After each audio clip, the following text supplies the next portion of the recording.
Et s'il était possible d'avoir plus de conscience sur les choses, sur les personnes, les événements, votre histoire, est-ce que vous tentiriez l'expérience?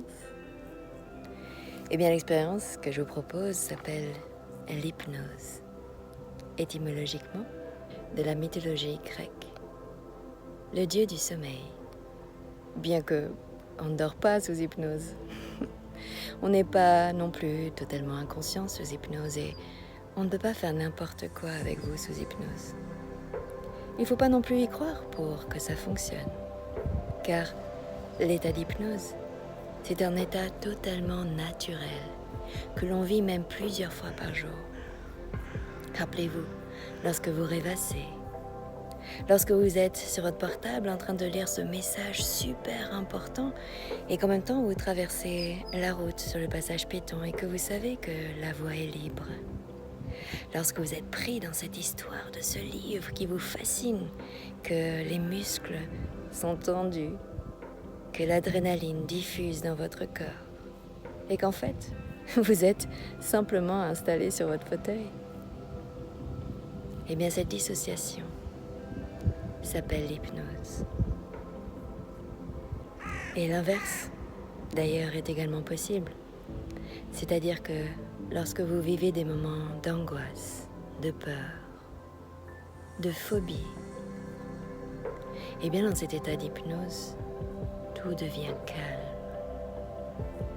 Vous êtes dans cet espace de jardin intérieur, dans votre monde magique. Et au fur et à mesure, ça devient un état d'être.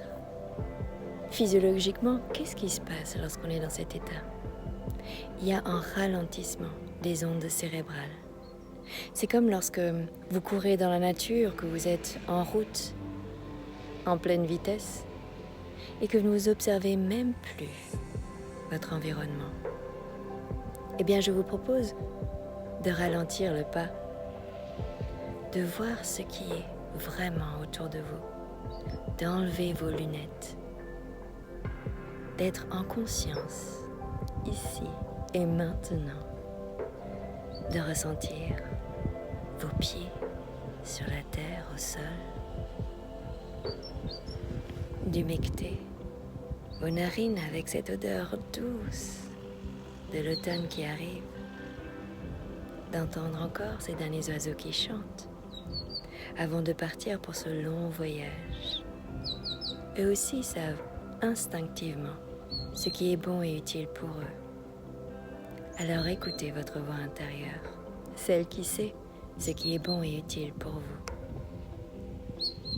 Vous savez les choses.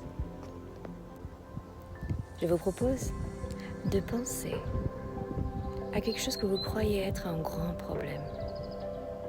Et puis, simplement, là maintenant, d'observer un laps de temps qui passe. 1 seconde,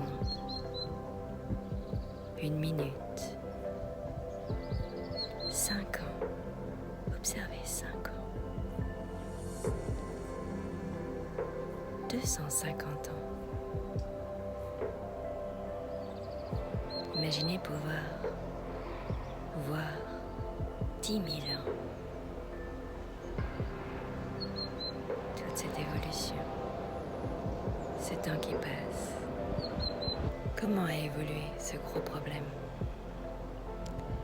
L'hypnose permet en fait de poser en conscience les choses, d'arrêter de craindre, d'ouvrir son champ de vision, de laisser venir les choses, de prendre sa responsabilité en main, d'avancer, de choisir l'élan, la bonne humeur, la joie de vivre, la simplicité. Alors si vous aussi avez envie d'apprendre comment entrer de plus en plus à l'intérieur de vous, à écouter l'écho de cette petite voix qui sait, de vous ressentir de mieux en mieux. Alors suivez-moi pour cette aventure sensationnelle. Au plaisir.